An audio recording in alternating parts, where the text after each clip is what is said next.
Developing right now on Morning News Now, Europe on edge as President Trump pushes forward with plans to take over Greenland. This morning, leaders of several key allies pushing back after the president threatened to impose tariffs on European countries opposing his plan. Now the Trump administration doubling down as the fallout grows.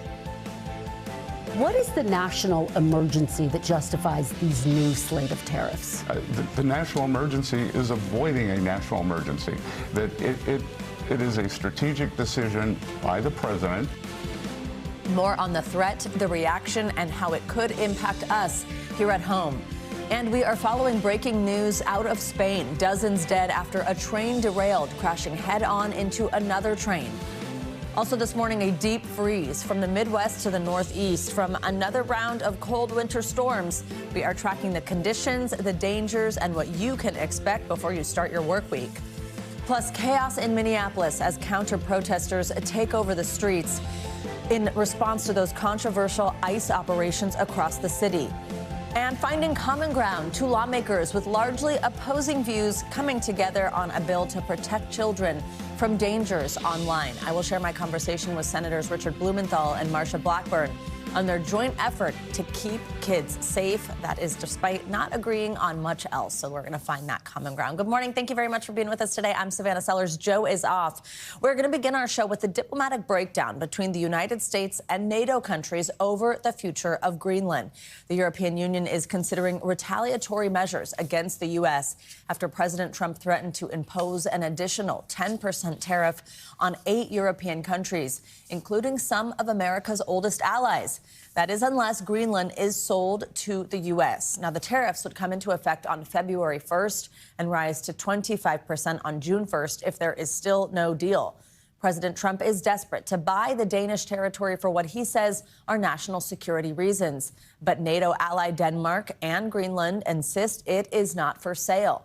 It's a position other NATO and European countries support. Well, over the weekend, protests were held in both Denmark and Greenland against the U.S. People were waving signs that said, "We are not for sale," and "Make America go away." Meet the Press moderator Kristen Welker challenged Treasury Secretary Scott Bessent about this issue on her show yesterday. Here she is with some of that interview. Hello there, Savannah. This week on Meet the Press, I spoke exclusively with Treasury Secretary Scott Bessent about President Trump's push to acquire Greenland. President Trump threatening to impose steep tariffs against some of America's closest European and NATO allies. The leaders of Denmark and Greenland say bluntly, Greenland is not for sale. What makes President Trump think it is? Kristen, if we look for years, for over a century, American presidents have wanted to acquire Greenland, and what we can see is that Greenland is essential to the U.S. national security. We're building the Golden Dome, the missile system, and look, President Trump is being strategic. He's looking beyond this year. He's looking beyond next year to what could happen for a battle in the Arctic. We are not going to outsource our national security. We are not going to outsource our hemispheric security to other countries. In Trump 1.0, President Trump told the Europeans, do not build Nord Stream 2. Do not rely on Russian oil. And guess what, Kristen? Guess what is funding Russia's efforts against Ukraine? European purchases of Russian oil. So America has to be in control here. You can see my full interview and a whole lot more at MeetThePress.com. You can also get more Meet the Press right here on NBC News Now every weekday at 4 p.m. All right, Kristen, thank you so much. Well, in a few moments, we will hear from Investopedia's editor-in-chief and chief business editor of People Inc., Caleb Silver. Before that, though, let's bring in NBC News Capitol Hill correspondent Melanie Zanona. She is joining us from West Palm Beach, Florida. Mel, good morning. Great to have you with us. So just tell us a bit more about what the president is threatening here and why the White House and his administration is saying that they are doing it. Is the White House not concerned about these tariffs harming these relations with our European and NATO allies? Yeah, good morning, Savannah. This is a dramatic escalation in Trump's push to acquire Greenland, and one that can make it more expensive for Americans here at home. What Trump is proposing here is a 10% tariff on all goods on Denmark, from Denmark and 7 other European countries, and then that tariff would go up to 25% starting on June 1st if a deal is not reached to purchase Greenland. Trump argues this is necessary for global security and peace, and he argues that Russia is threatening Denmark and that Denmark is not prepared to adequately defend itself. And so far, Trump is not only not backing down, but he appears to be doubling down, with the Prime Minister of Norway confirming that he received a letter from the president in which Trump not only repeats his desire to acquire Greenland, but also says that he no longer feels an obligation to think purely of peace after not receiving the Nobel Peace Prize from Norway, despite the fact that it is not the Norwegian government that actually gives out that award. We reached out to the White House for comment. So far, though, we have not heard back, Savannah.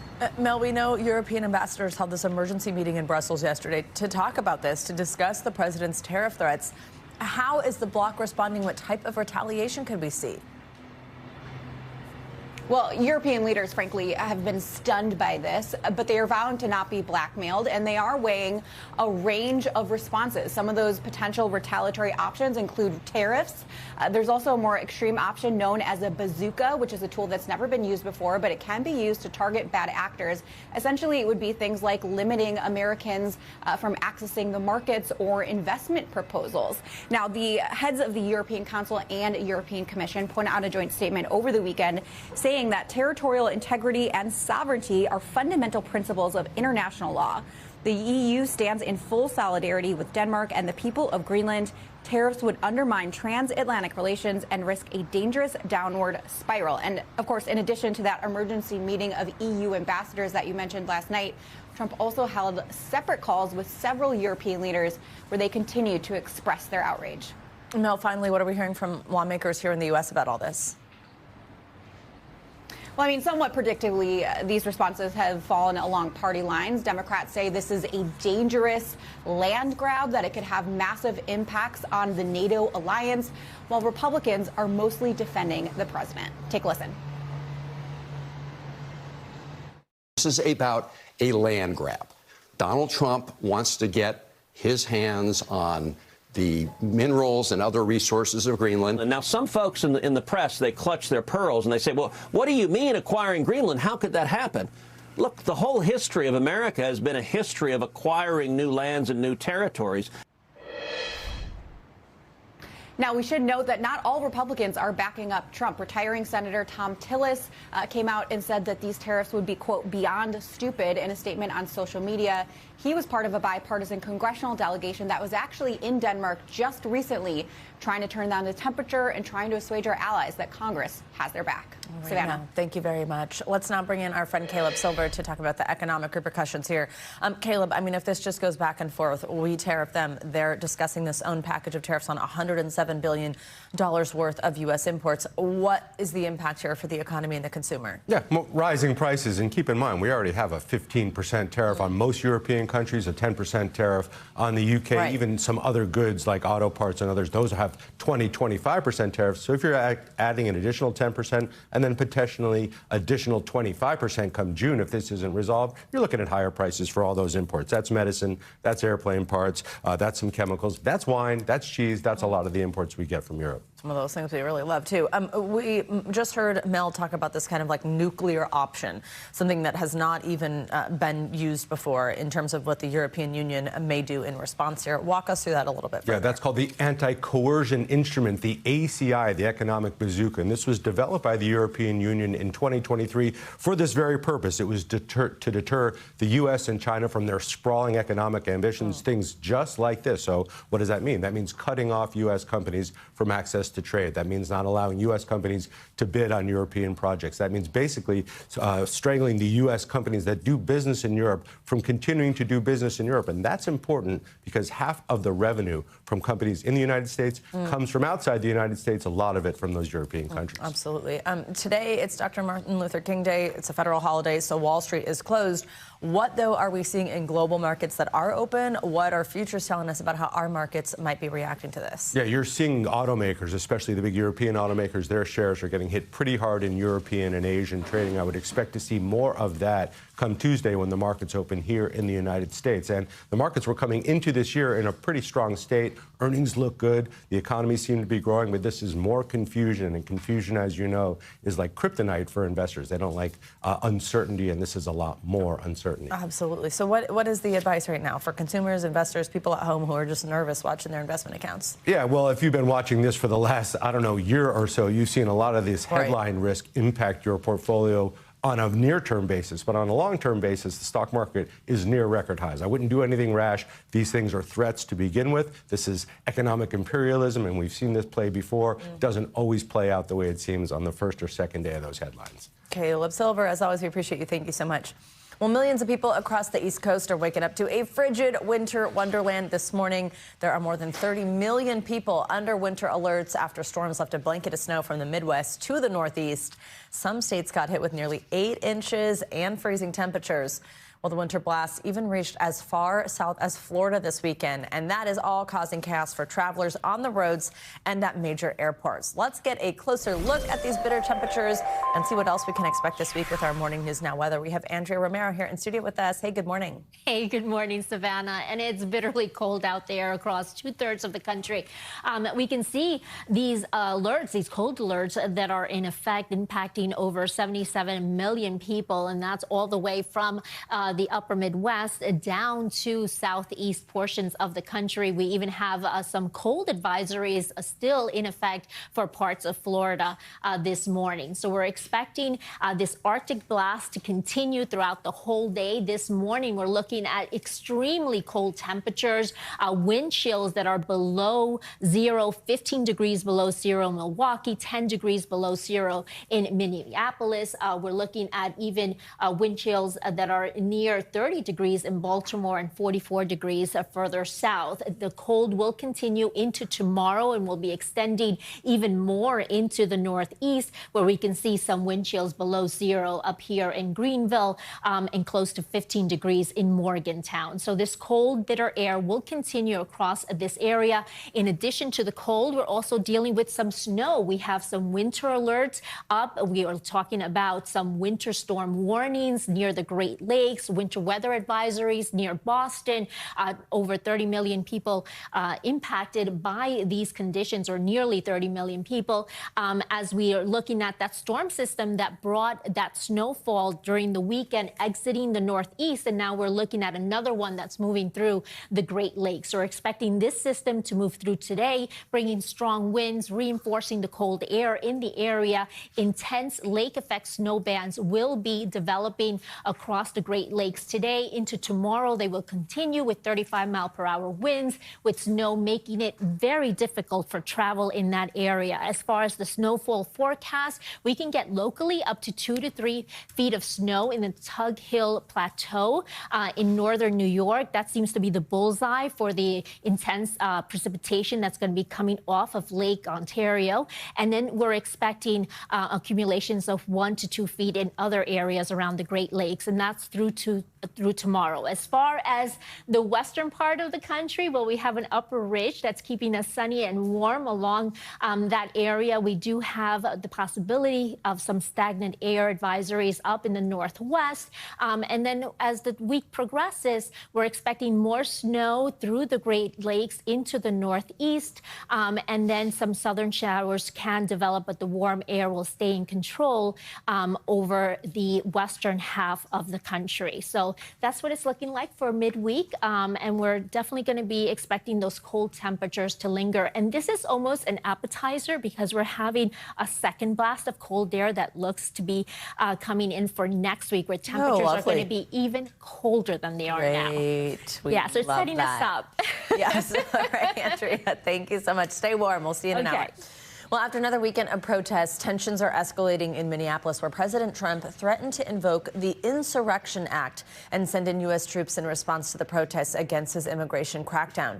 The Pentagon released this video Saturday showing members of the Minnesota National Guard refueling trucks and unloading equipment following the president's threat. Well, it comes as federal investigations have been launched into several of the state's Democratic leaders. NBC News correspondent Maggie Vespa has the latest from Minneapolis. Maggie, good morning. Hey, good morning. As clashes mount over ongoing immigration raids here in Minneapolis, the Trump administration this morning is preparing, it appears, to take historic measures, with two defense officials confirming to NBC News the Pentagon has placed 2 battalions of the 11th Airborne Division, some 1,500 active duty troops, on prepare to deploy orders. This after President Trump publicly weighed invoking the Insurrection Act here in Minneapolis. Those officials adding they have no further indication beyond those comments that the president will do so, calling these orders, quote, prudent planning. This follows violent clashes over the weekend, including dueling rallies Saturday with conservative activists leading a pro-ICE demonstration. And yesterday, protesters interrupting a service at a church where they say an ICE employee serves as a pastor. The Justice Department now saying it's looking into that incident. Meanwhile, Minneapolis Mayor Jacob Frey under growing pressure with the DOJ investigating whether he and Minnesota Governor Tim Walz have been impeding immigration enforcement, according to a senior law enforcement official and a person familiar with the matter. Frey saying this is stuff that happens in other countries, shouldn't happen in America. Governor Walz posting, quote, the only person not being investigated for the shooting of Renee Good is the federal agent who shot her. And indeed, when asked yesterday whether the DOJ is investigating the shooting itself, the Deputy Attorney General saying on Fox News no, adding, quote, we don't just go out and investigate every time an officer is forced to defend himself. Back to you. All right, Maggie Vespa, thank you very much. Well, when the immigration operations were announced in Minneapolis, the Department of Homeland Security claimed that they were targeting fraud. Well, now some attorneys in Minnesota with clients who have been taken into ICE custody are alleging that the fraud investigations are just a pretense to arrest refugees who are in the country legally. They believe the people being targeted have done nothing wrong. Reporter Lou Ragoose from our NBC affiliate in Minneapolis has the details. Habeas corpus petitions tell the stories, like Laban Guled, a 29-year-old Somali refugee from Shakopee who says he's followed all the required processes and procedures, arrested at Chipotle during his lunch break. So far, this enforcement disproportionately affected the Somali community here in Minnesota. Abdikani Jabani is one of several Twin Cities attorneys representing clients arrested by ICE as part of Operation Paris. The Department of Homeland Security announced Operation Paris 1 week ago, calling it a landmark fraud investigation to re-examine refugee cases through new background checks and intensive verification of refugee claims. But attorneys say that stated mission of Operation Paris hasn't actually played out, and that ICE officers are arresting people in the country lawfully. This is someone who has done nothing wrong. Nothing. Michelle Drake is representing a 16-year-old high school student from Minnesota whom she says agents arrested and separated from her family. They didn't have anywhere to put her, and she spent the night in a hotel room with 2 adult ICE agents who were strangers to her, before thankfully the federal court intervened and stopped the U.S. government from sending her to a camp in Texas, which was their intention. Drake says the 8 clients she represents arrested under Operation Paris do not have allegations of fraud against them. Even if there was a need to investigate some fraud, which there isn't, since when in the United States of America do we lock people up in order to conduct investigations? All right, well, we have much more to come here on Morning News Now. Later this hour, a pricey proposal. President Trump inviting dozens of countries to join a new peacekeeping body to oversee the future of Gaza, setting the price of membership at $1 billion. How some nations are responding. But at first, breaking news, a horrific scene out of Spain after a train derailment caused a head-on collision, killing dozens. The latest is next. We'll be right back. We are back now with breaking news from overseas. At least 39 people have died and dozens more were injured in a high-speed train collision in southern Spain on Sunday evening, the country's civil guard reported. Now, officials said a high-speed train derailed, jumped onto another track, and slammed into an oncoming train. Claudio Labonga joins us with this breaking news from Rome. Claudio, good morning. So local police are calling this the worst train crash in Spain in more than a decade. What do we know at this point? Well, that's right, Savannah. Now, the rail company in Spain said that the derailment happened at 8 p.m. on Sunday evening in the area of Cordoba in the region of Andalusia. Essentially, there was this train traveling from Malaga to Madrid that all of a sudden went off the rails and then slammed into the head of a train coming in the opposite direction, effectively knocking off the first two carriages of the other train off the rail and then into a 13-foot slope.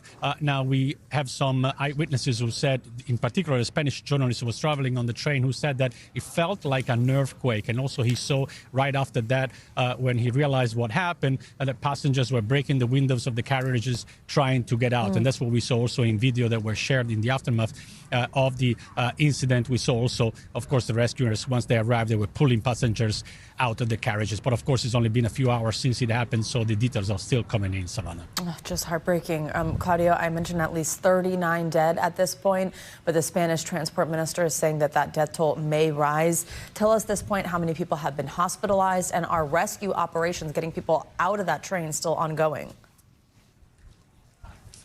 Well, that's right. The Spanish transport minister said the death toll may rise because, of course, there were 400 people in total on those two trains. And also, the rescue operation has turned into a recovery operation. They believe there are more bodies trapped into the wreckage. In the meantime, the local governor of the Andalusia region said that at least 75 people were taken to hospital, of which 15 are in serious condition, Savannah. Claudio, I mentioned that the cause of all this still unknown.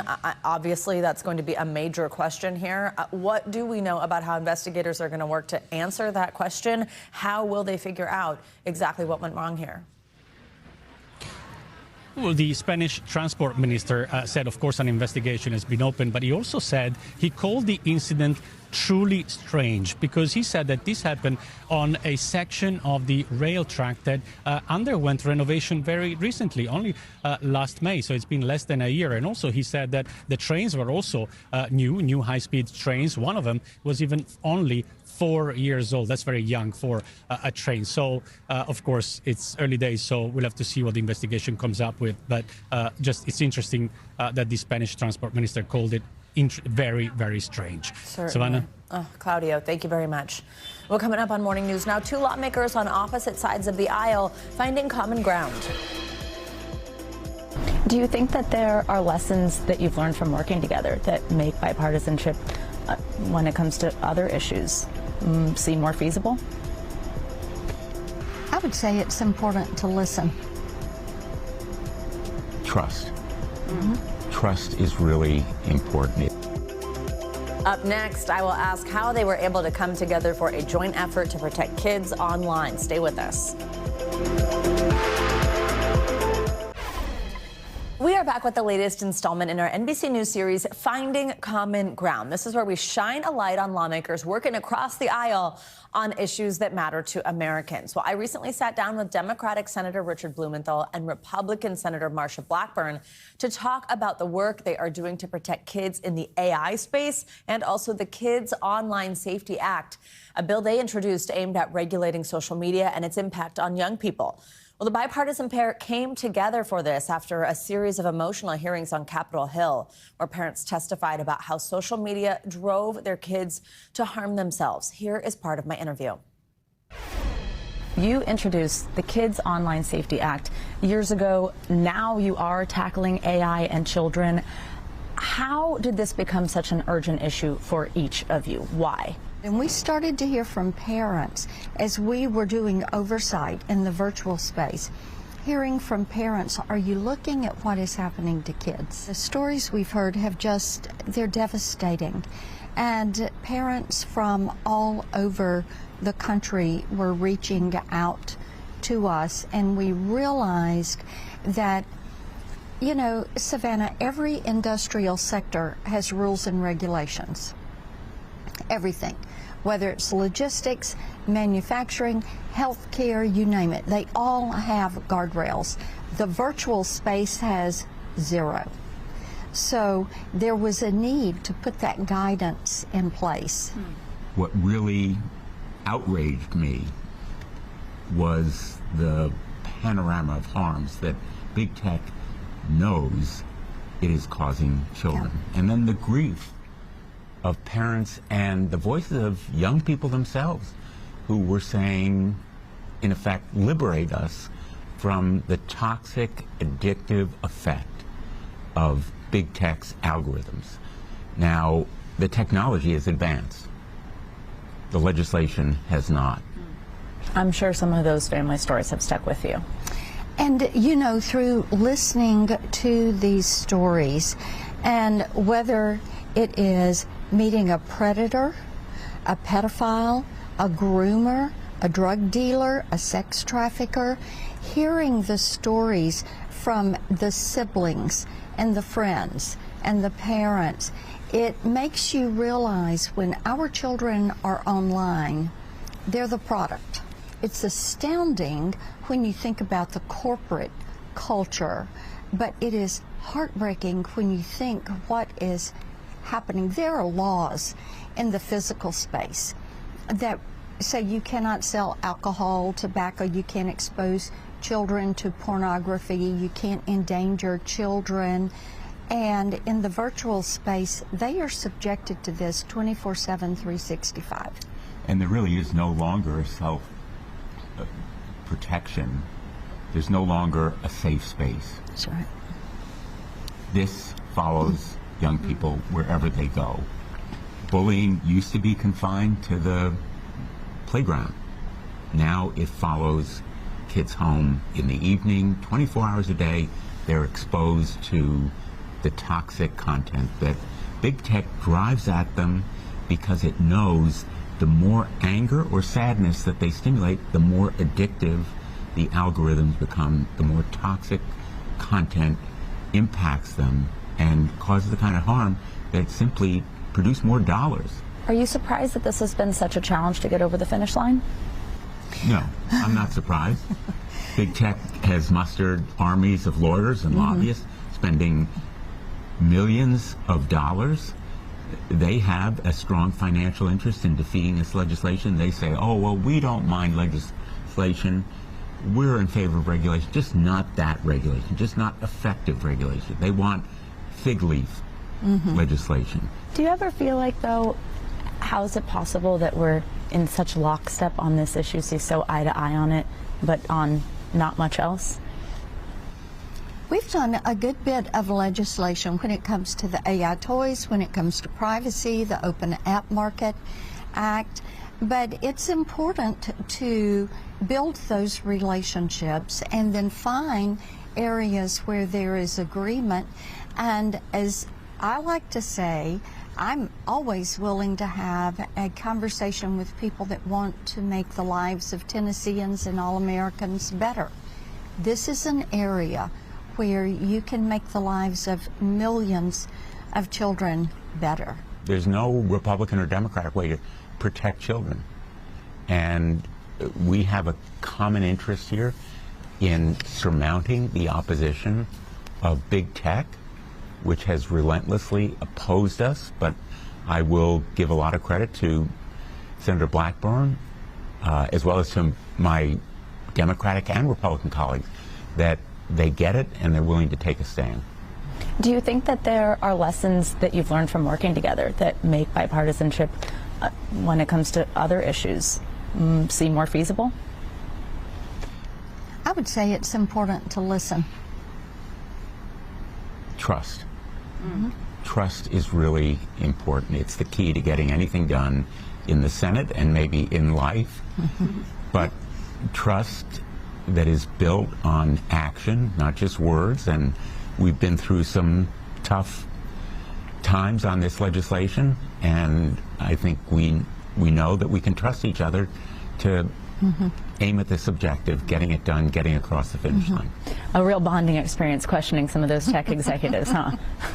Well, we may not vote alike on a lot of issues, but on this one, we are absolutely on the same page. But I think what brings us together at the end of the day is the human element here. I will never forget, never, the graphic, gripping stories from parents who held photographs of their children and describe what their kids were like as human beings and how they should be alive today and would be, but for those algorithms, but for big techs putting profit over their children. We use the phrase lower the temperature a lot when it comes to politics and when it comes to dealings between the two parties. Does it feel as hot as it seems to the Americans here every day? I'd say this: passion is a good thing. Violence is not. We work to establish common ground. Sincerely, we do, because we know that's what the public wants. The most common question I get is, can you guys work together to get stuff done? And I think all of us hear that question in one version or another. So when we come here, we may not be social friends, but we have to be colleagues and work together. Yes, it is so vitally important to look at the committees on which you serve and then find individuals on those committees who have an area of interest. And by attending the committees, listening to the questions, you're going to do that.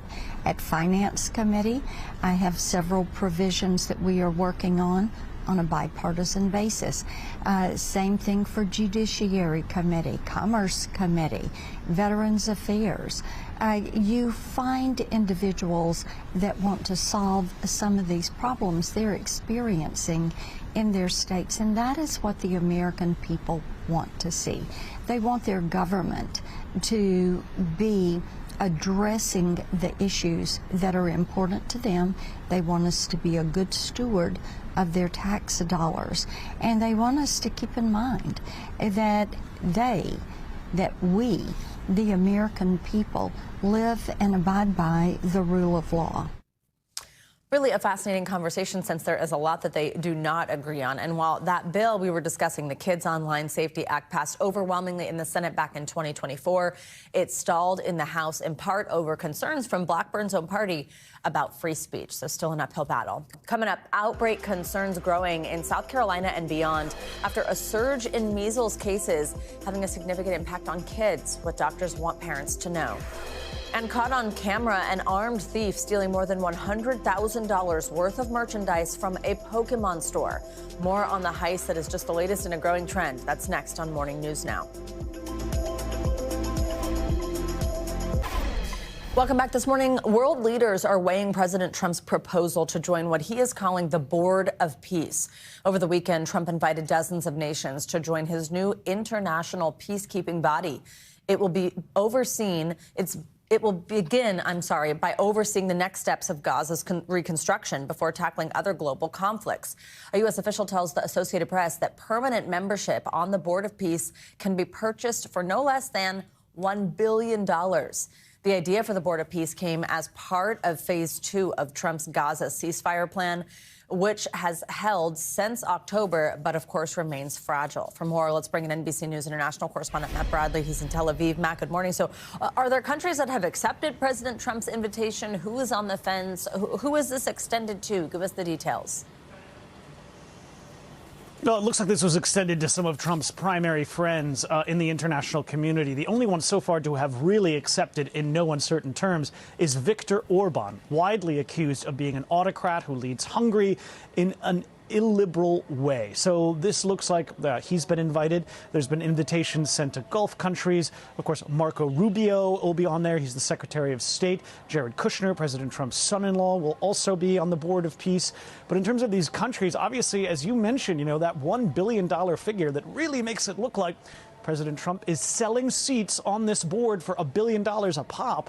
Well, we heard from the White House they responded to the Bloomberg report and the Associated Press report describing this fee, and they said that that would only be for people who want a permanent seat on that Board of Peace.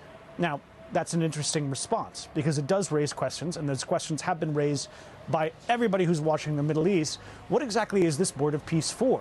The notion, as you mentioned in your introduction, is that it was supposed to govern Gaza and the areas around it in coordination with Palestinian technocrats inside the Gaza Strip. Now, instead, it looks as though this will be a body for every possible conflict, that this will be used potentially as more of a replacement for the United Nations and its institutions that the United States has withdrawn from, most of them, or stopped financing within just the past couple of months. So what we're seeing now isn't just about Gaza. Those people those countries who would pay $1 billion for that seat on the Trump-led Board of Peace would essentially be buying into, if you believe the speculation around this, an almost incredibly novel international order that would replace the United Nations. And Matt, let's talk about the role that Palestinians themselves will play. What is the plan for that, and how do they feel about this happening in Gaza? Yeah, it's a really important question because, of course, where are the Palestinians in all of this, future of the Gaza Strip? Well, there is a 15-member administrative body that will be running Gaza on a day-to-day basis. That's entirely populated by officials from within the Palestinian political community in the West Bank, among the so-called Palestinian Authority. That is the idea. And those people, those 15 people, most of them have had ministerial positions and posts, and now they're in this position where they're basically going to be governing Gaza on a day-to-day basis. That's okay with the Israelis, with Hamas, but there is one body that was just announced over the past couple of days that would be kind of an intermediary between this Board of Peace, this do-everything diplomatic body, and this administrative body that would control the Gaza Strip, a new Gaza Governance Board that would be populated by, it looks like, Middle Eastern diplomats, including delegates from Turkey and Qatar. Both of those appointments have caused massive consternation here in Israel, a lot of criticism from the far right and even from the opposition, saying that basically Netanyahu, by allowing this, is putting enemies of Israel and fans of Hamas in charge of the Gaza Strip. All right, Matt Bradley, thank you very much for your reporting here.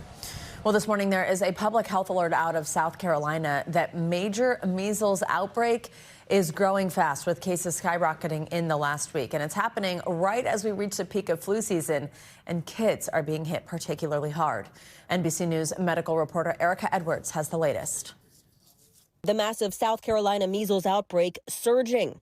Infections nearly doubling in a week, now up to 558, more than 500 others quarantined. We have right now the largest outbreak in the U.S., and it's going to get worse before it gets better. Those cases mostly centered in the northwest corner of the state. What is it about the upstate that's prompted this outbreak? There are areas in the upstate where the vaccination rate is very low. There are some areas in some schools where the vaccination rate had actually been below 25%. State health officials say at least 8 schools have had exposures. What's going on in Spartanburg County now is the best example of is that even small pockets of undervaccinated people can result in widespread transmission for this highly infectious virus. Most of those infected are children between 5 and 17 years old, nearly all unvaccinated. Despite the rise in cases, just 18 people showed up at free vaccine clinics this week.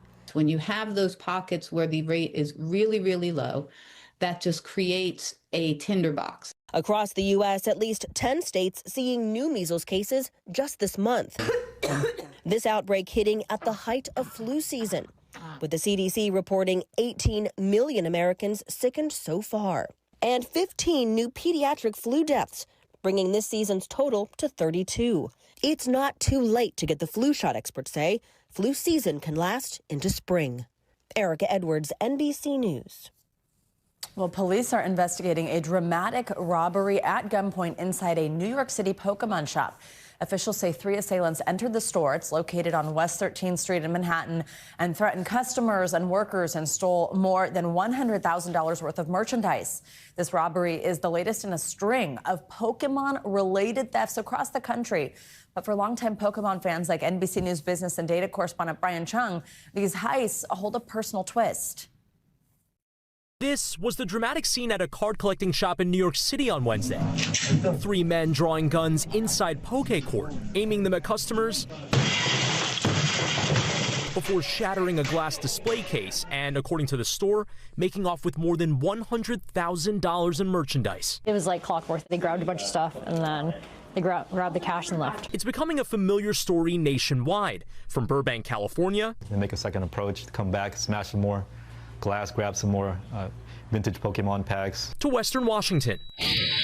Store owners saying they're taking action. Should we be having an armed guard in here? Should we have people working 24/7 in here?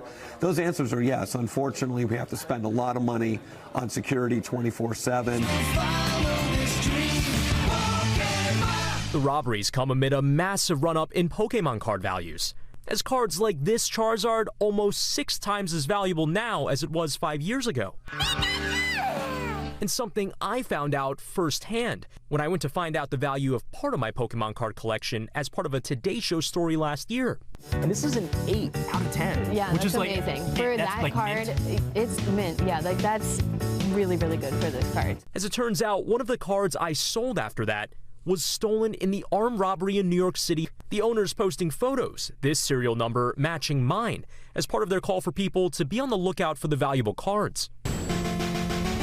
The run-up in prices comes ahead of the Japanese franchise's 30th anniversary this year. I spent $5.3 million on this Pikachu card. As millennial fans say, it's more than just nostalgia. Pikachu! I've always had that kind of like collecting mentality, and something about the cards, the artwork, the fact that there is a game attached to it. The suspect's still at large. All the employees want to come in and work and just, help put the store back together. As the community picks up the broken pieces. Brian Chung, NBC News. All right, finally this hour, a photographer who captured thousands of groundbreaking images across the civil rights movement is on a new mission to share his lens on a wider scale. NBC News correspondent Marquise Francis has the story. Cecil Williams has captured decades of history. I remember me begging my mother for a camera that was advertised in Sears Roebuck. It cost $75. The 87-year-old photographer documented the civil rights movement in South Carolina. A tapestry of time. Dr. Martin Luther King Jr. and Coretta Scott King, Jesse Jackson, Thurgood Marshall. His images all displayed here in a museum he opened with his wife in Orangeburg, which he plans to expand soon. Civil rights and the pursuit for freedom, justice, and equality really started much earlier here in South Carolina, and I am an eyewitness to that. In 1951, Williams photographed Briggs versus Elliott, the first case that challenged segregation in the state's public schools, a precursor to Brown versus Board of Education. And these are the shell casings from the 1968 Orangeburg Massacre, where police officers killed 3 student protesters on a college campus. What do you feel like is the power of an image and the power of photography? I think that the power of photography is often overlooked. It imitates life to the fullest, to see what an image is all about, and so it has that power and that capacity to tell a story much quicker. Williams is also an activist. Pictured here in 1956, drinking from a whites-only water fountain when he was 25 years old. This was not the first time that I, you might say, defied the laws and the regulations that were in a small town. That image resonating with a new generation. Williams invited to New York Fashion Week, all part of a larger lesson. Whenever hate comes along, just in general, period, it's not sustainable. It's something that's against mankind, and it won't last. Meaningful moments, now forever on display. Marquise Francis, NBC News, Orangeburg, South Carolina. Thank you, Marquise, for that. That's going to do it for this hour of Morning News Now. Don't go anywhere, though. The news continues right now.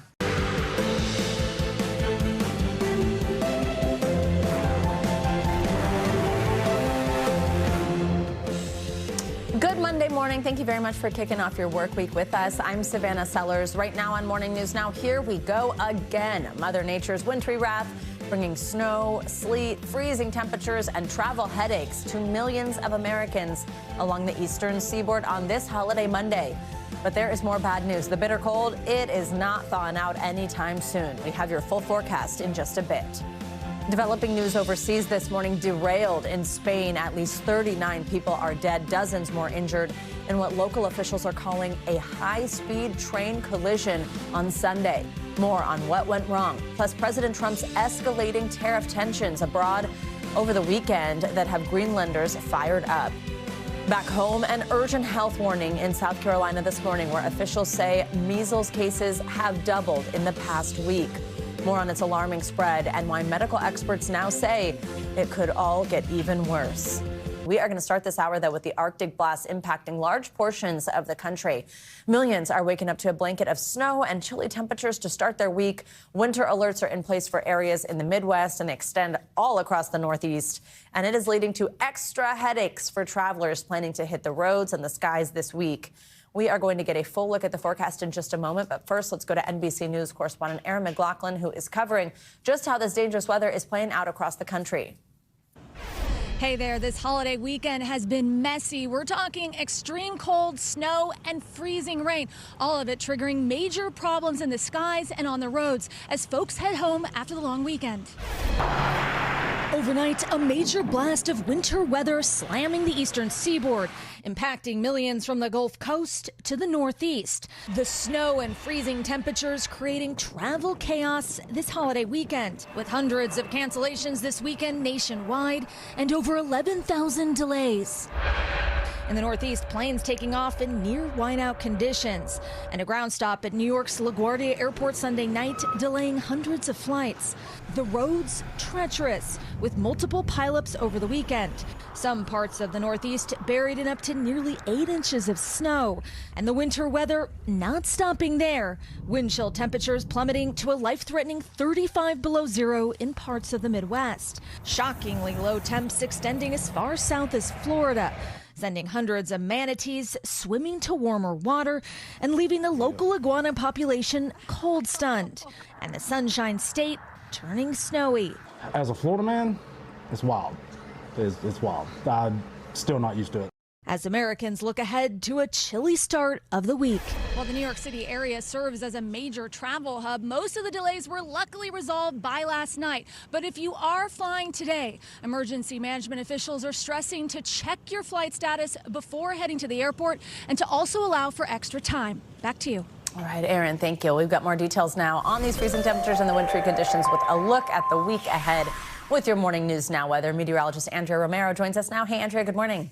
Good morning, Savannah. And we can see this cold weather that continues to impact large portions of the country along the northern tier from Dakotas all the way down to Florida. We have over 70 million people that are under cold weather advisories. We even have a cold warning over here in parts of West Virginia and in parts of Florida. We're looking at the possibility of some freeze warnings as well today and possibly tonight, as well as southern parts of Georgia. This cold morning, look at these temperatures. 29 degrees below zero is the wind chill in Minneapolis. That's what we're waking up to. In Raleigh, 25 degrees. In fact, we're dealing with below freezing temperatures in the southern part of the country. So this cold air is extending all the way down and will continue throughout the day. We can say the high temperatures today will barely break the 30s here in Knoxville, close to 40, 25 degrees in Springfield and Milwaukee, 5 degrees. And of course, those wind chill temperatures will be below zero throughout the day.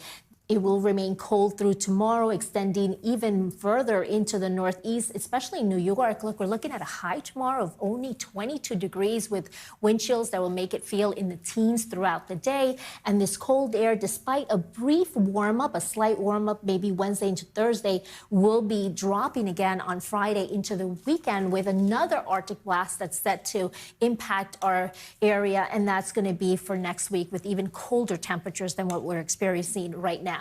Now, along with the cold temperatures, we also have the chance of some snow, especially over the Great Lakes. We have winter weather advisories, winter storm warnings. And here in Boston, it's snowing this morning across parts of Massachusetts into Maine. That's the storm system that brought that snow over the weekend, which is exiting. But we do have that other system that's moving through the Great Lakes. It's a cold front that's going to be reinforcing the chill with those strong winds, those intense lake effect snow bands that we see during the month of January, where they're going to be setting up today into tomorrow.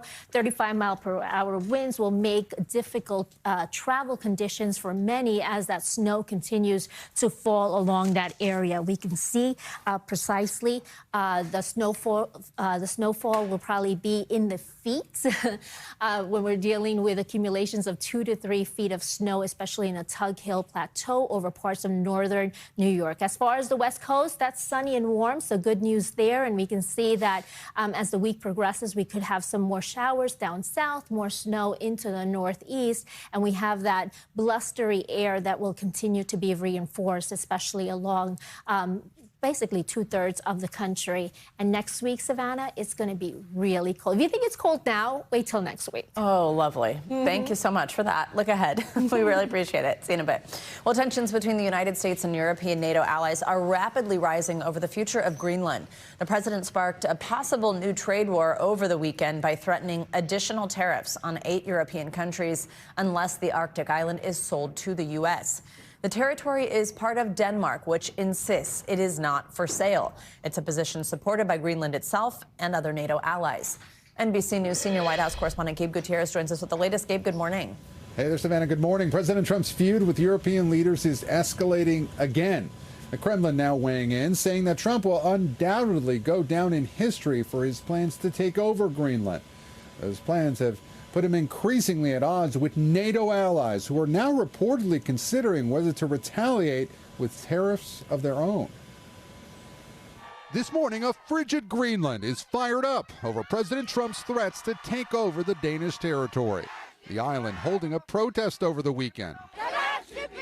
Demonstrators wearing their own version of MAGA hats. Make America go away. This is a fight for freedom. As overnight tensions continue to escalate between the president and Europe. Because we need Greenland for national security. Trump posting that Denmark has not addressed, quote, the Russian threat, adding now it is time and it will be done, while Europe is considering responses that may impact the American economy. After the president announced that until Greenland is sold to the U.S. starting February 1st, he'll impose a 10% tariff on all goods from Denmark and 7 other countries that have agreed to send small numbers of troops to Greenland. The import tax would then increase to 25% on June 1st if no deal is reached. The country is pushing back. The use of tariffs against allies is completely wrong. European ambassadors held an emergency meeting in Brussels Sunday. The New York Times reporting that officials are considering tariffs against the U.S. worth over $100 billion, according to 2 diplomatic sources. Here in the U.S., Democrats are slamming the president's tariff threat. These discussions, they're not helpful because they're pushing allies away from us. While some Republicans are opposed to using military force to take over Greenland, many standing by the president this weekend. The whole history of America has been a history of acquiring new lands and new territories. A new poll shows 86% of Americans would disapprove of the U.S. using military force to take Greenland. If the United States were to take Greenland by force, how would that be different than Russia's annexation of Crimea? Look, I believe that the Europeans will understand that this is best for Greenland, best for Europe, and best for the United States. Norway's prime minister has confirmed that he received a text message from President Trump over the weekend in which Trump said he, quote, no longer feels an obligation to think purely of peace after not receiving the Nobel Peace Prize. According to the prime minister, Trump also added, the world is not secure unless we have complete and total control of Greenland. We've reached out to the White House about that text exchange and have not heard back, Savannah. All right, Gabe Gutierrez, thank you very much. Well, let's get some analysis on these latest developments with Professor Robert English. He is the Director of Central European Studies at the University of Southern California. Professor English, thank you very much for joining us and being up early, I'm sure, for us. We really appreciate it. So let's start on something that Norway's Prime Minister confirmed here, receiving this message from President Trump. I want to read some of it. He says here that he, quote, no longer feels an obligation to think purely of peace, almost sort of seemingly linking this to that Nobel Prize snub. What do you make of that and just generally this dramatic escalation in tensions between the U.S. and NATO countries? Yeah, the escalation in tensions is really troubling, and we are on the verge of a crippling trade war with Europe. More on that in a moment. The behavior of a kind of a petulant, spoiled child, I didn't get my way, so I'm lashing out, a kind of temper tantrum, is really striking. And that message to the Norwegian Prime Minister also contains something even more disturbing, which was an assertion, why is Greenland Denmark's anyway, just because some boat landed there hundreds of years ago? Imagine what that says about sovereignty and respect for international law worldwide. Surely the president knows that America is a land, right, whose sovereignty is based on boats that landed a few hundred years ago. It's just incredible. Professor English, over the past year, we've sort of seen European leaders adopt this more like conciliatory, kind of appeasing when it comes to President Trump. Do you think that this issue of Greenland changes that? Like, how do you see these conversations continuing to go, and ultimately how harmful this could be to relations with NATO and Europe moving forward? Yes, it does change that. The Europeans, for the first time, instead of trying to conciliate or wait Trump out or play to his ego and make concessions and hope things can be smoothed over, have now banded together and said enough is enough. And the countermeasures that they are considering are crippling. Like, these would range from the kinds of sanctions that we apply to Russia, all kinds of bans on U.S. products, counter tariffs, all the way up. They could even potentially start dumping U.S. securities, ask us to exit our own military bases in Europe, and cripple the U.S. economically and militarily in a number of ways. Hopefully it won't go anywhere near that, but these are now all on the table as countermeasures. They're fed up. Professor, what kind of impact do you think all this has on Mr. Trump himself, his presidency going forward, how the other side of this, whatever the other side looks like, this means? Yeah, to me, it's remarkable because we see on both the domestic and international fronts. International, of course, is Greenland, Europe, and NATO, the crisis we've been describing.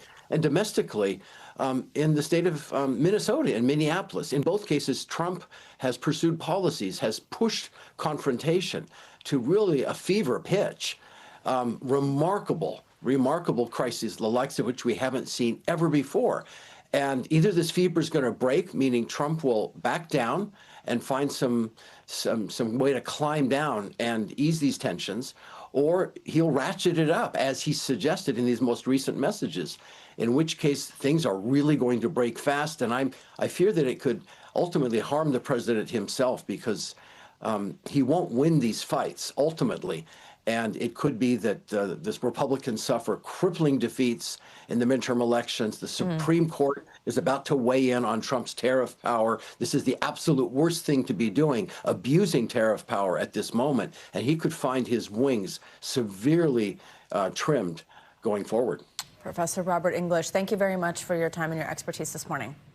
You're welcome. Well, now let's get to that tragic train collision in Spain where at least 39 people are dead and dozens more are injured. Officials say that on Sunday evening, a high-speed train derailed, jumped onto the track in the opposite direction, and slammed into an oncoming train. NBC News International correspondent Raf Sanchez joins us now from London with more. Hi, Raf. Good morning.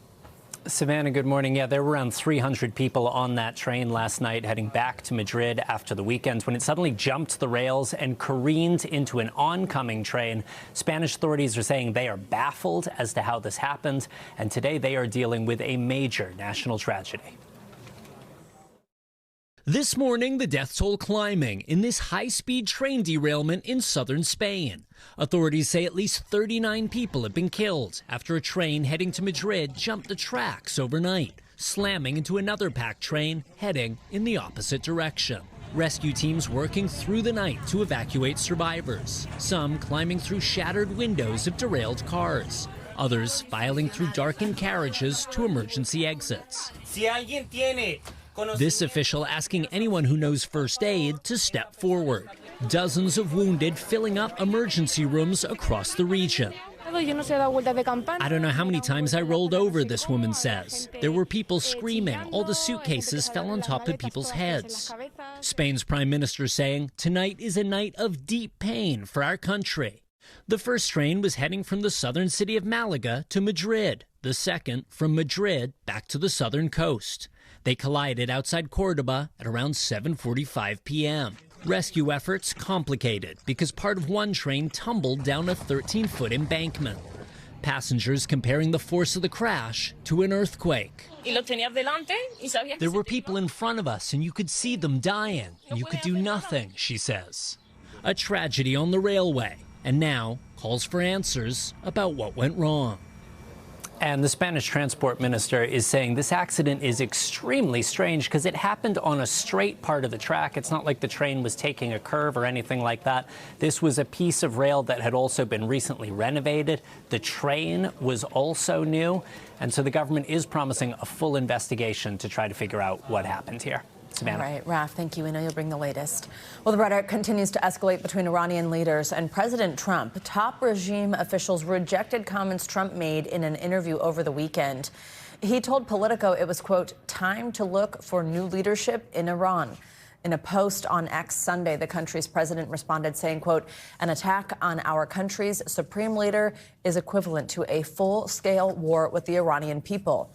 It comes as nationwide protests appear to be easing amid the Islamic Republic's violent crackdown and an ongoing internet blackout.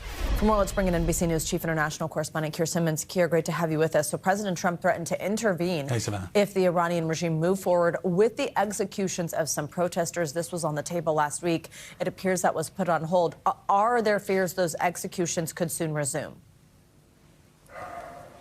Well, what the Supreme Leader said on Friday was that he doesn't want to take Iran into a war, so that clearly a reference to the threats from President Trump, but then went on to say, but we will not let domestic terrorism go unpunished. We will not let foreign terrorism, if you like, go unpunished.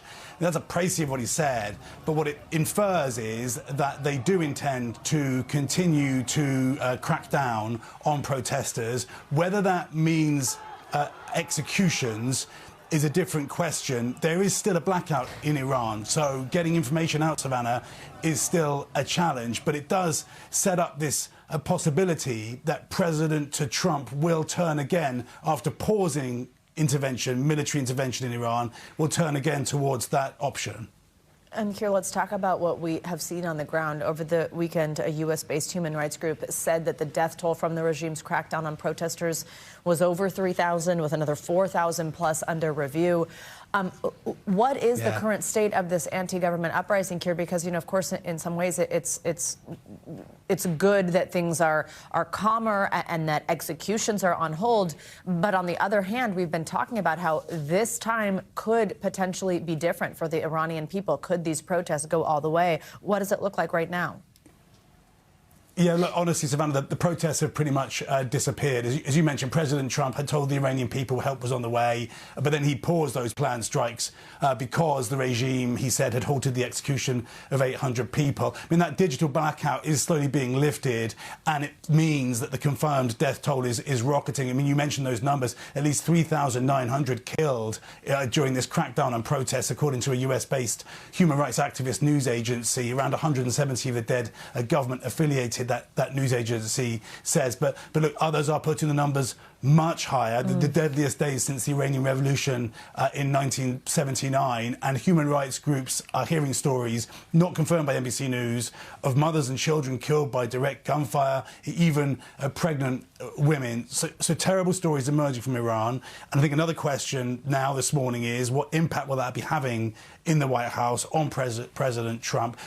Look, the clock is ticking. The aircraft carrier, the USS Abraham Lincoln, is on its way to the region and is expected here in around a week. And you mentioned at the top there this escalating rhetoric between President Trump and the Supreme Leader, with the Supreme Leader calling Trump a war criminal and President Trump saying it's time to look for a new leadership in Iran. Keir, I also want to ask you more about the Supreme Leader. I mean, it's put a spotlight on the question of who could succeed the Supreme Leader. He's 86 years old. Is there a clear answer? What does that transition look like? Yeah, there isn't a clear answer, and it's a very, very important question that hasn't been talked about too much, because there is change happening. There is leadership change coming in Iran. Clearly, he is 86.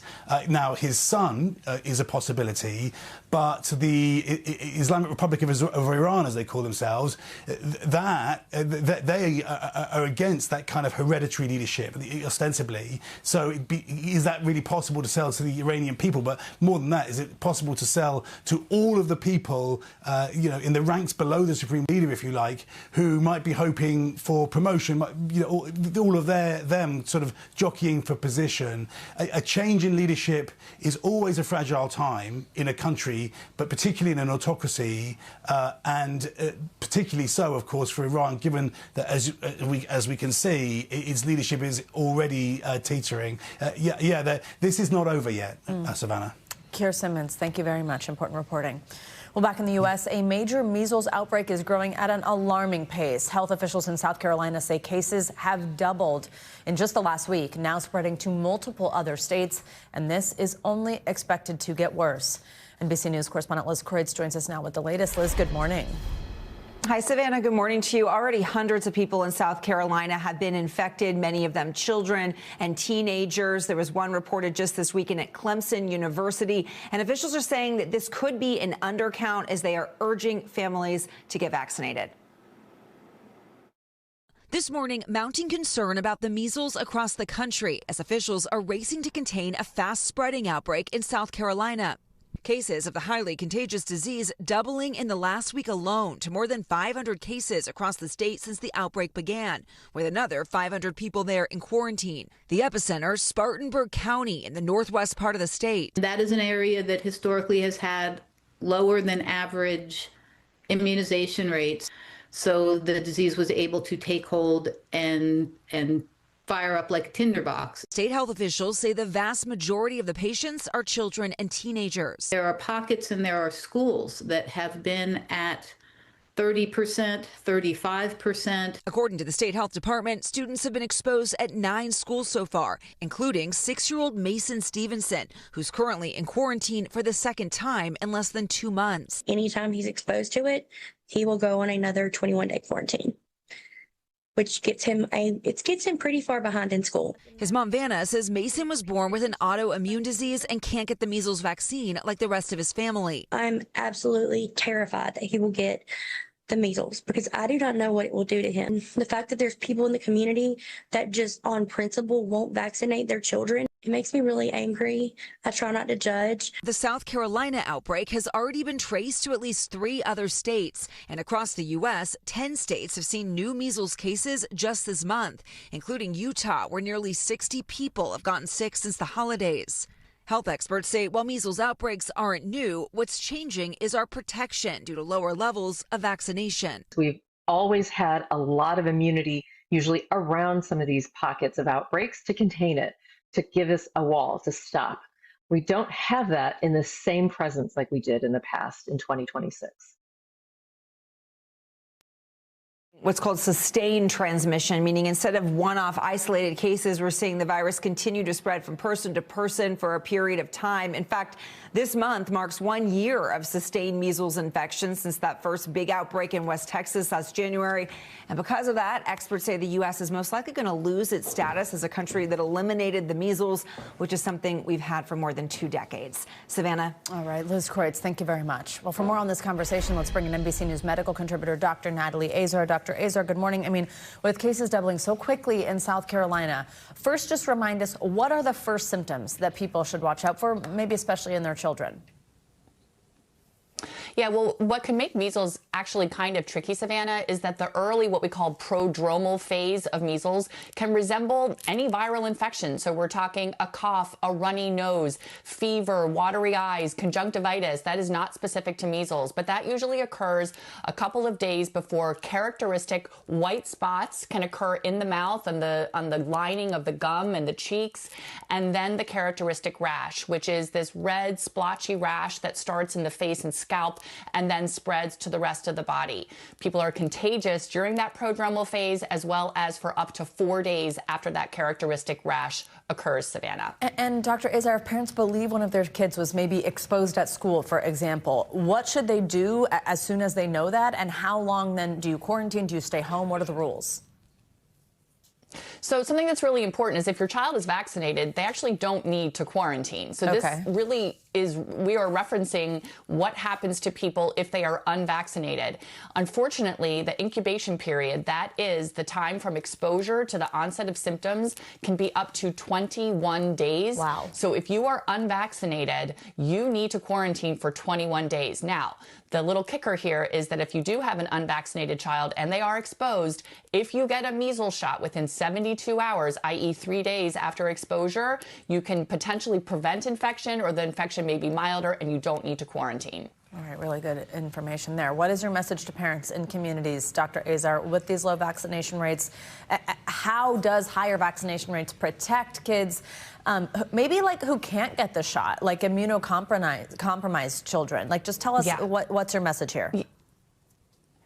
It's so important, and that story is so compelling. This child who can't get the measles vaccine, MMR is what's called a live vaccine. So if you're immunocompromised, it's pretty much contraindicated. You know, we need to have what's called herd immunity. That is 95% of the kids or population needs to be immunized. That will protect, that should discourage, transmission of the virus. And that protects people who are vulnerable, pregnant people, children under the age of 5, other folks who can't get vaccinated. The MMR vaccine is safe. It is effective. It is something that all children should have, Savannah. Dr. Natalie Azar, thank you very much for joining us this morning. Well, there is much more to come on this hour of Morning News Now, including why the enduring message of Dr. Martin Luther King Jr. might just ring a little louder in 2026. But first, after the break, it's a Prince versus the press. Prince Harry back in a London courtroom this morning in his last case against British tabloids.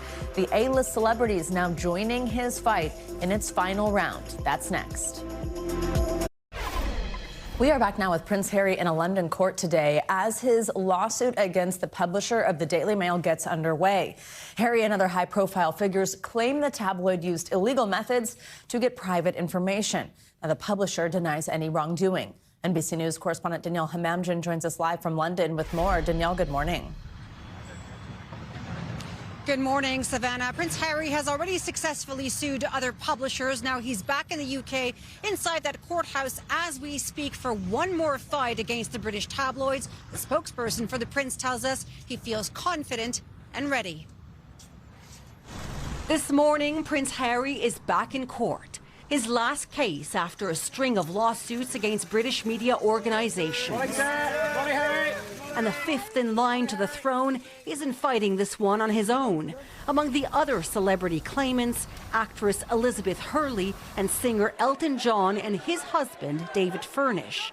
But the high-profile litigation has taken a toll on the royals, believed to have, in part, driven a wedge between the prince and his family. The fact that Harry is and always has been determined to take on the press and to win, to beat them, rather than to come to some sort of arrangement with them, has definitely been one of the main, if not the central reason for the breakdown of his relationship with his father and with his brother William. Harry is taking on the publisher of the Daily Mail, A&L, Associated Newspapers Limited. Among the accusations, that A&L hacked phones, hired private investigators to secretly place listening devices inside people's cars and homes, and impersonated individuals to obtain medical information, all over a period dating back up to 30 years. The publisher denies the allegations, describing them as preposterous smears. There's a huge amount that has come to light now that people, and the British public especially, simply have no idea about. Fighting the British tabloids has become one of Harry's life missions.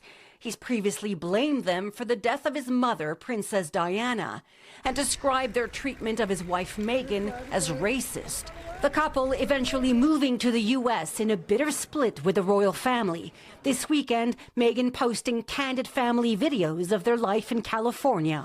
Now with the prince back in London, those wounds are unlikely to heal in the media glare of this high-profile trial. Now, back in September, Prince Harry met with his father, King Charles. It was their first meeting in 19 months. Unlikely that's going to happen again. This time, both William and King Charles will be in Scotland this week. Some optimistic royal observers say that once this case is settled, it could pave the way for reconciliation. Now, Prince Harry, back in 2023, was the first senior British royal in more than a century to give evidence in court. He's expected back in the witness box later this week on Thursday. The trial, Savannah, expected to last 9 weeks. Back to you. Danielle, thank you very much. Coming up, a one-time Capitol Hill powerhouse now embroiled in a salacious legal scandal. When Morning News Now returns, why former Arizona Senator Kyrsten Sinema is being sued for allegedly breaking up a 14-year marriage. The details next.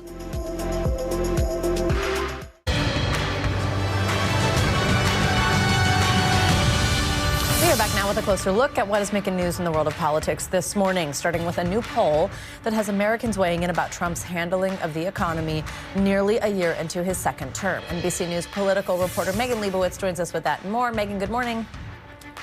Hey, Savannah, good morning. We're nearly 1 full year into President Trump's term, so let's start with that new poll that has more insight into how voters are feeling about the economy. A CBS YouGov poll conducted this month found that 74% of U.S. adults thought that the Trump administration's focus on lowering prices was not enough. But asked which party had a better approach to economic policy, a third said Trump and Republicans, 27% said Democrats, and 39% said neither or they weren't sure. Now, the economy is always a top issue for voters, so keep an eye on that trend as we get closer to midterm elections. Let's go next to Virginia, where Abigail Spanberger was sworn into office, becoming the first female governor of the state. Remember, this all comes after she won a high-profile election in November, flipping this seat blue when she defeated Republican Winsome Earl Sears. Spanberger signed a series of executive orders this weekend as well. One of those orders rescinded a previous order that had instructed state and local law enforcement to help enforce immigration laws. Finally, let's head to the Department of Labor, where multiple employees have been put on leave as an inspector general is investigating alleged misconduct from Secretary Lori Chavez DeRemer. That's according to two people familiar with the matter. Now, this stems from an investigation into whether two of the secretary's staffers set up events for her as an excuse for personal travel. A spokesperson for the department declined to comment on internal or personnel matters and said in a statement that the secretary remains focused on carrying out the department's mission. And that's a look at what is making news in politics this morning. Savannah? All right, Megan, thank you so much. Well, just a year after resigning from Congress, former Senator Kyrsten Sinema is back in the spotlight. She is facing a lawsuit from the ex-wife of her bodyguard, accusing the Arizona Democrat turned independent of breaking up their marriage. NBC News senior national correspondent Stephanie Gosk has the details. Former Arizona Senator Kyrsten Sinema is battling a lawsuit accusing her of breaking up a 14-year marriage through intentional and malicious interference, claiming Sinema began an affair with her security guard Matthew Amel as early as 2023.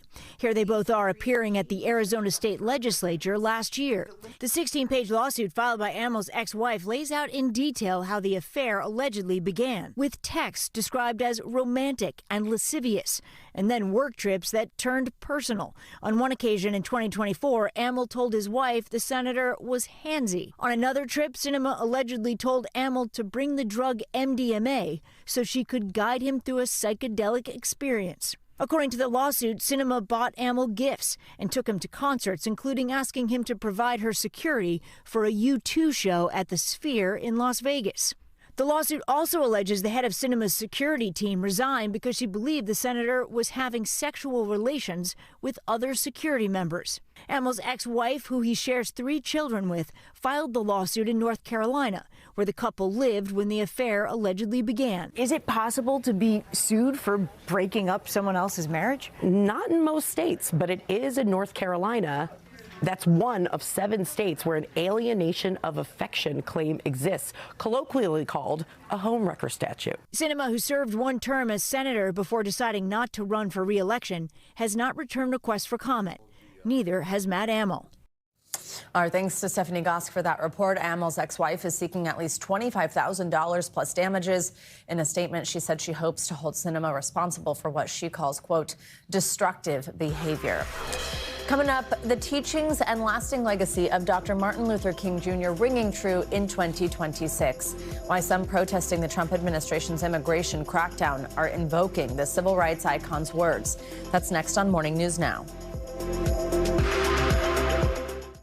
We are back now on this Martin Luther King Jr. Day, honoring Dr. King's legacy. Immigration enforcement is intensifying across the country, and many protesters are invoking his words and his memory as they take to the streets. Author and public historian Michelle Dester joins us now to put Dr. King's work in context and what his legacy means in this moment of tension and these protests across the country. Michelle, good morning. Thank you very much for joining us. First, let's just talk through what we see right now and any parallels to civil rights protests that happened during Dr. King's time. Well, the parallels that I see are average citizens taking a stand against state-sanctioned violence. And so we're just not being silent about what the injustice is happening. Many people are invoking Dr. King's name during these protests. First, I want to play a clip for you. This is from an interview with his daughter about the ICE crackdowns. I think we're in danger if we become silent, complacent, indifferent. But as long as there is enough, what I call a critical mass of people who refuse to accept that, then I think we'll be okay. What do you make of that? Do you think this is in line with Dr. King's message? Absolutely. I mean, we do live in a democracy which is supposed to be of the people, by the people, for the people. So the people have a voice in our democracy. I also want to play a little bit more of that interview for you. This is where she is addressing the ICE officers directly. Take a listen.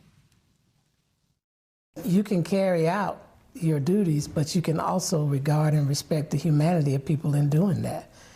You don't have to violate them. You don't have to just snatch people and then take them away from loved ones. What do you make of that message? Do you think Dr. King would have had something similar? Absolutely. You know, we, as Bernice King said, I mean, we need to make sure that we all participate in our democracy and that everybody has equal rights. Thank you very much for joining us this morning, Michelle. We really appreciate your time. Thank you.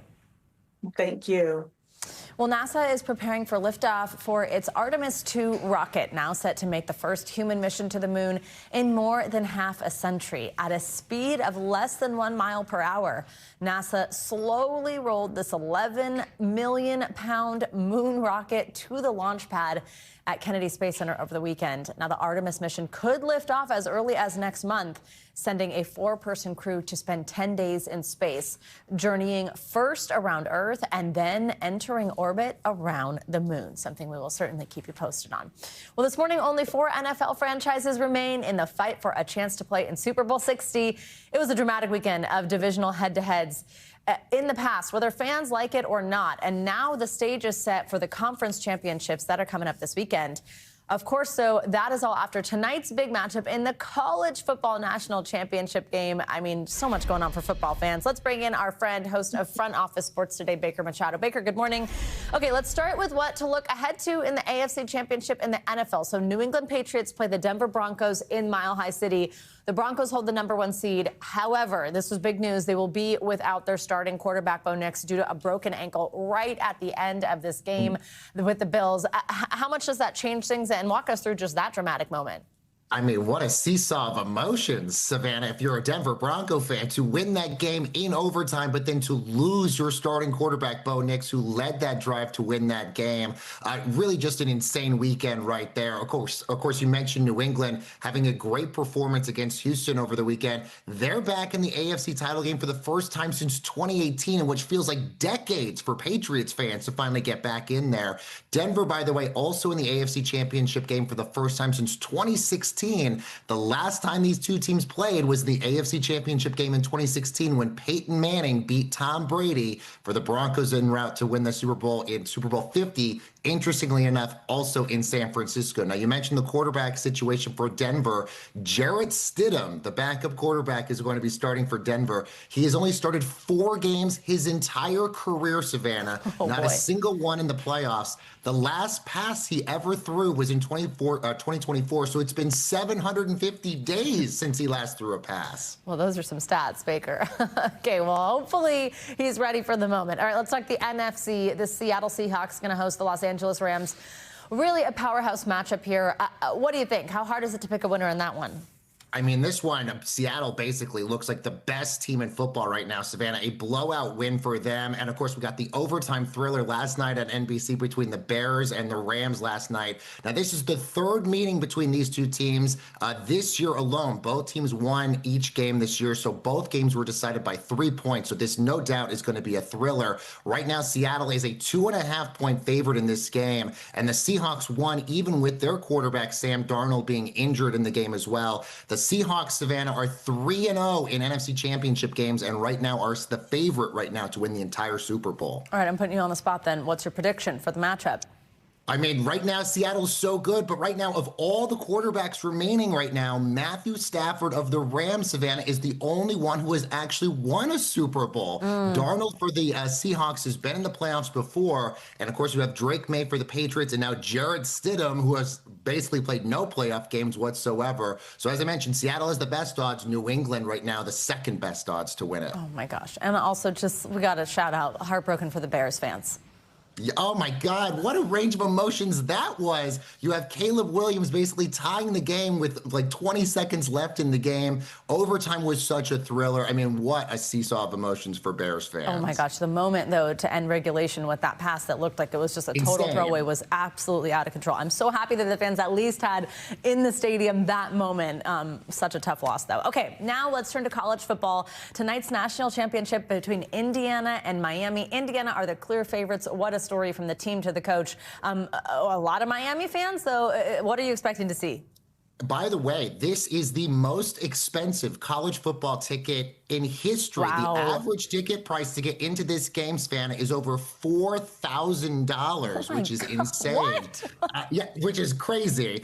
Indiana, as you mentioned, yes, still a heavy favor right now, but as we've seen with anything in college football, expect the unexpected. Miami wasn't even supposed to be here. A lot of people thought maybe Notre Dame or another team was supposed to get in there. So the fact that Miami's made it this far is amazing. But we should know going into the season, Indiana was 100-1 odds to win the national championship, the longest preseason odds for a national champion this century. So to see if they actually pull it off tonight would be huge. And remind our viewers exactly what has happened with the Indiana team this year, where this came from.